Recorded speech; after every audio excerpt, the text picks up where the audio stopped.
अगर आप भी चाहते हैं कि एसएस फिल्म्स मोतिहारी के ऑडियो वीडियो सबसे पहले आप तक पहुंचे, तो इस चैनल को सब्सक्राइब करें और साथ ही बेल आइकन को दबाना ना भूलें।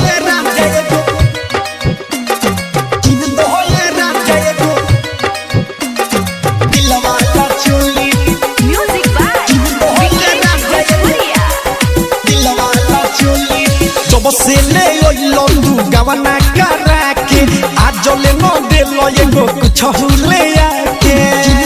अरे सुना ना के हो जब से ले लंदू गवना करा के आज ले न दे लो एगो कुछ ले आके पेन्हे के मन बा पेन्हे के मन बाटे यही से बोली शिवा दो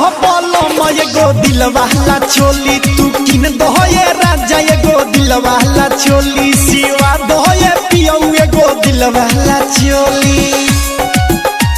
शिवा दहे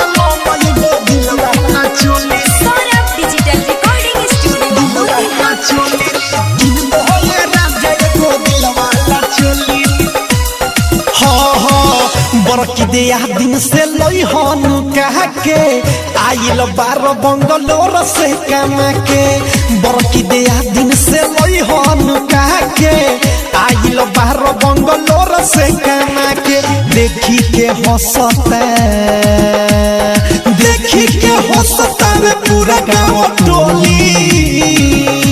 तो किन दहे राजा एगो दिलवाला चोली शिवा दो बोलमुआ एगो दिलवाला चोली तू किन दहे राजा एगो दिलवाला चोली दिलवाला चोली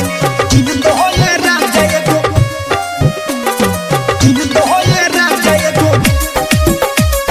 दिलवाला चोली विकेश भोजपुरिया किन दहे राजा एगो पहिले की किनेला तो बोर तोहर खिस हो कैसन बार मरद संदीप पर दीप हो पहिले की किनेला तो बोर तोहर खिस हो कैसन मरद बार संदीप पर दीप हो रतन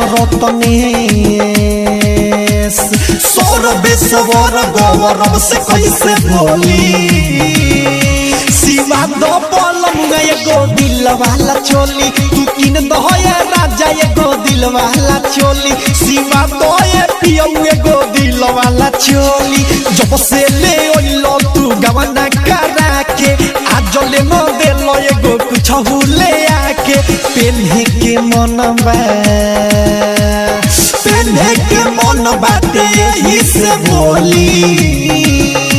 तू किन दहे राजा एगो दिलवाला चोली तू किन दह बोलमुआ एगो दिलवाला चोली शिवा दहे राजा एगो दिलवाला चोली अरे शिवा दोनों का हो जाए।